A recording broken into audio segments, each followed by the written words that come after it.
1,311 days of new halving. Fingrid's sitting at 27, which is fear, and Bitcoin's currently trading at 58.4k.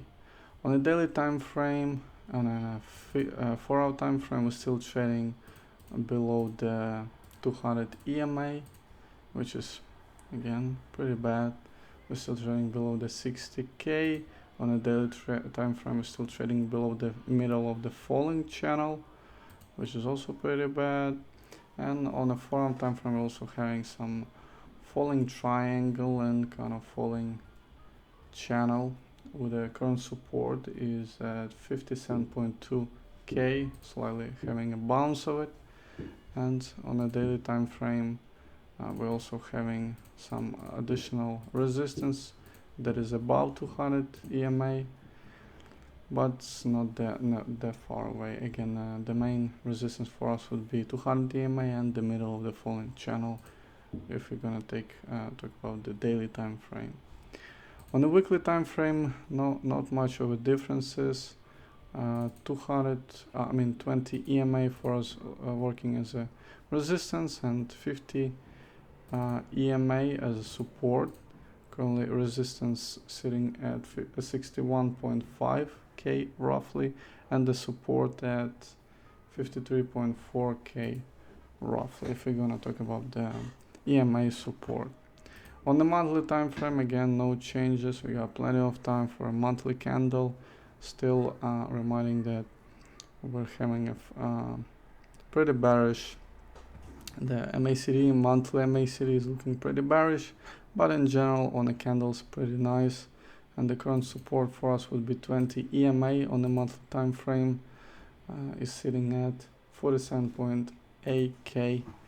So yeah, it's pretty much all of the TA for the Bitcoin. Let's move to the Ethereum. Ethereum's pretty much having the same correlations.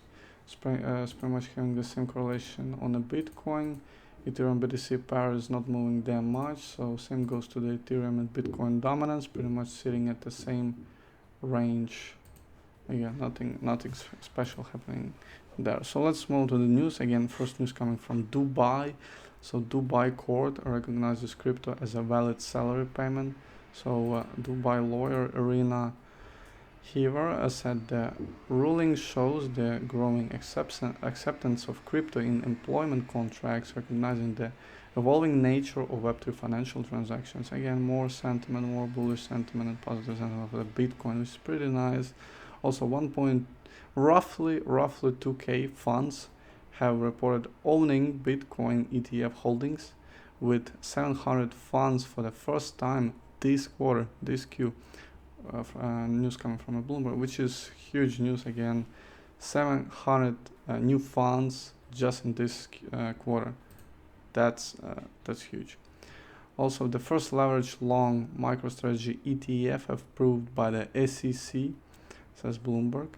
Again, pretty more variety of the way you can invest in crypto through the ETFs, which is pretty nice. Also, Goldman Sachs discloses $418 million worth of Bitcoin in an ETF holding, which is again pretty nice. Also, Congress has a responsibility to provide. Democrat Senator Majority Leader Schumer says that Congress has a responsibility to provide common sense regulation on crypto. And he's saying that his goal is to have something passed by the end of the year with bipartisan support. So let's hear. So it's great to be. Let's hear what he has to say. So loud, I think. And he calls me up about them all the time. Make this part of the world better, that part of the world better, etc. I also want to thank Sheila Warren and all of you for being here. Now, there's great enthusiasm for the Harris Wall ticket from every corner of our country. You can feel it, you can see it, you can smell it. It's gotten Democrats and Americans as a whole who are worried. He don't want to say the word Republicans. Worried about the advent of Donald Trump. So excited. And why are we here today? Because we all support Vice President Kamala Harris to be our next president, and we all believe in the future of crypto, as Mark outlined. I believe in my bones that Kamala Harris and Tim Walz will win this election. They'll lead Democrats to the majority. We'll keep the majority in the Senate. We'll get the majority in the House, and then there ain't nothing stopping us. Now, being here with you today is very important, and that's why I made time on my schedule here. Crypto's been around, of course, for over a decade. It's grown more influential than anyone could have anticipated years ago. Each and every day, as Mark said, it's not an elite thing. An estimated 20% of Americans use these assets, and this will only grow in size and scale. I believe that Congress has a responsibility to provide common sense and sound regulation on crypto, and we need your support to make sure that any proposal is bipartisan. That's the only way we get things done. Ultimately, my goal when it comes to crypto regulation is this. I want to bring members on both sides of the aisle here in the Senate together, create momentum so we can pass sensible legislation that helps the United States maintain its status as the most innovative country in the world. My goal is to get something passed out of the Senate and into law by the end of the year, and I believe we can make that happen. I think we should strike a balance for crypto between promoting innovation and providing common sense guardrails.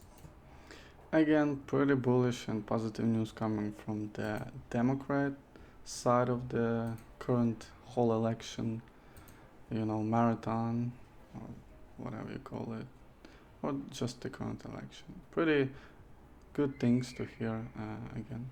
We'll be keep an eye on that one. So that's pretty much it for the Bitcoin and Ethereum today and the crypto in general.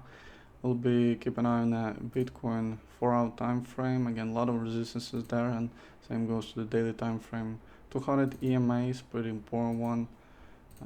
We'll be hoping for a breakout and obviously trading above it, because if you trade below it, it's pretty bearish sentiment kind of there. So yeah, it's pretty much it. To the moon, to the moon.